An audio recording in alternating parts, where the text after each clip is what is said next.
बिस्मिल्लाहिर्रहमानिर्रहीम। अस्सलाम वालेकुम दोस्तانو। د پښتو زړه اداکاره شګفتہ اوس چرته ده او په څه حال ده، دغه ټول معلومات درسره په دې ویډیو کې شریکوم. ویډیو را سره تر اخره وګورئ چې تاسو هم خبر شئ. خو د ویډیو شروع کولو نه مخکې کوم ملګري چې موږ سره په دې چینل کې نوي دي هغه د مهرباني وکړئ زموږ چینل یار کلیک دی ضرور سبسکرایب کړئ چې دغسې د نورو ویډیو نه وخت په وخت خوندونه اخلئ. دوستانو یو دور و چې پښتو ډرامې به خلکو ډېر په شوق کتلې او ټول واړه او غټ به ورته ناست وو، ځکه پخواني ډرامو کې دومره بېحیایي او بېعزتي نه وه لکه دا اوس چې کومه په حاشي روانه ده. د هغه ډرامو یو څو داسې ښایسته او ټیلنټډ اداکارې وې چې د هغې نه علاوه به ډرامې کتل هېڅ مزه نه کوله. په هغه کې یوه مشهوره اداکاره چې نوم یې شګفتہ و ډېره ښکلې او د هنر نه ډکه وه. شګفتہ به چې په کومه ډرامه کې وه نو هغه ډرامه به ضرور هټ وه.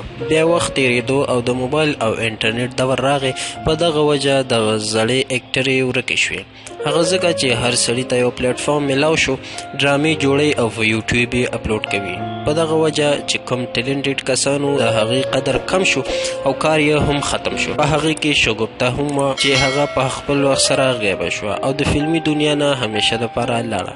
هغې په یو انټرویو کې وویل چې زما واده وشو، د هغې نه پس مې ډرامې او اکټینګ پرېښودو. هغې وویل چې په ما د خاوند د طرفه هېڅ پابندي نه وه، خو اوسني حالاتو کې ما نشو کولی چې دغه کار وکړم ځکه بېحیایي ډېره ده اوس.